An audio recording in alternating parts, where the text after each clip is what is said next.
Do you guys hear about the #1 golfer in America, Scottie Scheffler, being charged with aggravated assault against a police officer for allegedly striking the officer with his car and then dragging him? Did you know all the charges were dismissed? Well, I'm about to give you a criminal defense attorney's perspective on all this right now. Hi, I'm Daniel M. Rosenberg. I'm a criminal defense attorney and the founding partner of Rosenberg, Perry & Associates. I'm also a golfing fan and was intrigued to find out about what happened to Scottie Scheffler. He's the #1 golfer in America and the most recent Masters champion. And I also know that he was recently arrested while trying to get into a PGA tournament. So let's start with how this all came about. And that is on Friday, May 17th of 2024, Scottie Scheffler was participating in a PGA tournament. And in the early morning hours of that tournament, completely unrelated to Scottie Scheffler, there was a pedestrian that was struck and killed by a shuttle bus. As a result, there was a tremendous amount of traffic and log jams for everyone trying to get into the tournament, including the PGA golfers. What was reported on that Friday morning was that Scottie Scheffler was driving over a median in the opposite lane of travel, attempting to get into the golf course. He was told, allegedly, by an officer to stop. He allegedly disregarded that order, drove 10 to 20 yards, and then was stopped by the police officer. So that's what the officer has indicated in his report. There has since been some video surveillance that was released. The video surveillance that was released doesn't show the entire incident, but what it does show is Scottie Scheffler's vehicle driving forward, turning to the left, before the officer runs up next to his vehicle, appears to strike the window and stop the vehicle.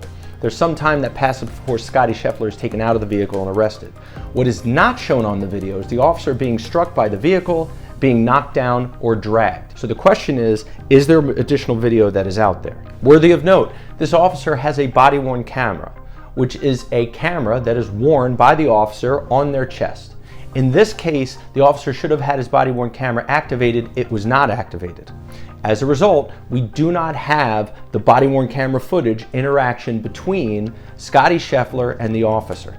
In fact, if there isn't any other video that's relevant, it really leads the viewer to believe that this never happened, that Scottie Scheffler never struck this officer, that Scottie Scheffler never dragged the officer, as he alleged in his complaint.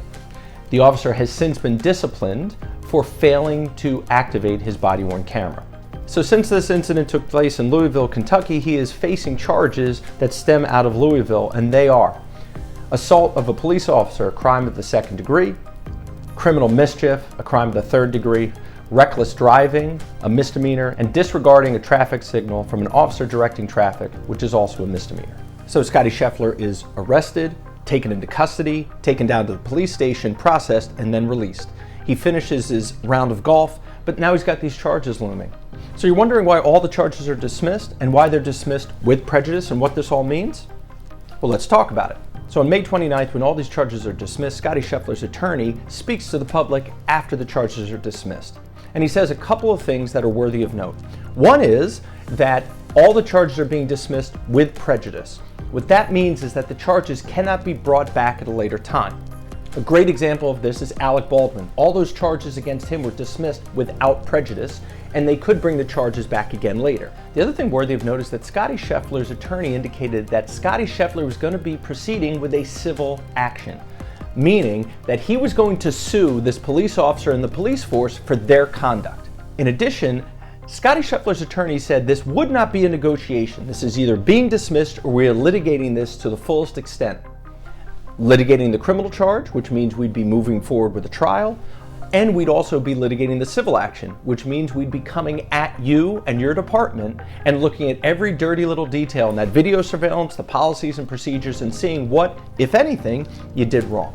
Ultimately, the Kentucky State's attorney decided not to proceed with these charges because they didn't feel that these were criminal. Specifically, what he said was, Mr. Scheffler's actions and the evidence surrounding their exchange during this misunderstanding do not satisfy the elements of any criminal offenses.